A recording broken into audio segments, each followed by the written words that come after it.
আমার এই প্রথম এরকম একটা এক্সপেরিয়েন্স।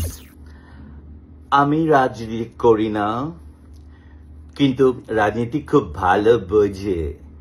ছোট্টবেলা থেকে রাজনীতির মধ্যেই বড় হয়েছে। যেমন অনেকে গান গায় না, কিন্তু গান বোঝে।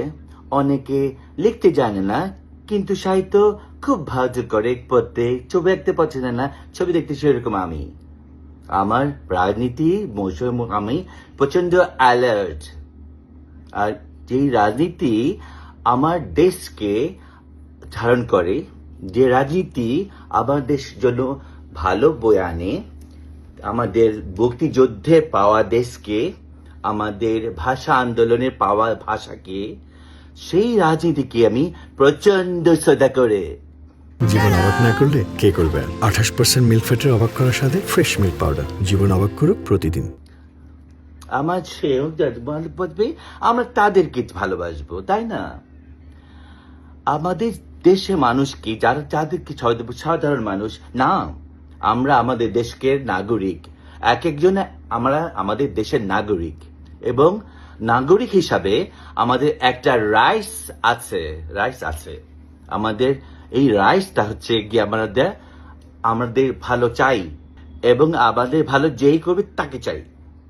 আজকে তোমাদের কি একটা সাথে আমাদের যা যাত্রা এত তুমি করে বলছি, তোমরা আমাদের সন্তানের থেকেও ছোট, অনেকে আবার সন্তান থেকে বয়সে বড়, অনেকে নাতিপতি না, কিন্তু সন্তানের বয়সী।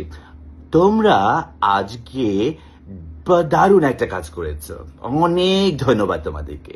শুধু আমি একটা অনুরোধ জানাবো, সবাইকে জানাবো, যারা বঙ্গবন্ধু সৈনিক, যারা মুক্তিযুদ্ধের সৈনিক, তা জয় বাংলার সৈনিক, তা আমাদের ভদ্রতা অন্য লেভেলে হতে হবে। আমার মুখে যে ভাষা, সে ভাষা তো ভাষার জন্য যুদ্ধ করে পেয়েছি আমরা। আমার মুখ ভাষা তো কাউকে নষ্ট করতে দেব না। হতে পারে হাদি সাহেব অথবা সারার ফারুকী সাহেবদের একটা নিজস্ব একটা ভাষা আছে, কিন্তু ওটা আমাদের ভাষা, আমাদের বাংলাদেশ ভাষা না। আমাদের বাংলা ভাষা অশ্লীল নয়, বাংলা দারুণ একটা জায়গায় বাল্যবজ কথা বলেছে, যে ভাষা রবীন্দ্রনাথ কথা বলেছে, যে ভাষা কাজী নজরুল কথা বলেছে, সেই ভাষাটায় আমরা সযত্নে মাথার উপরে রাখবো, এবং আমাদের বাংলাদেশকে মাথার মুকুট করে রাখবো, কাউকে দেব না।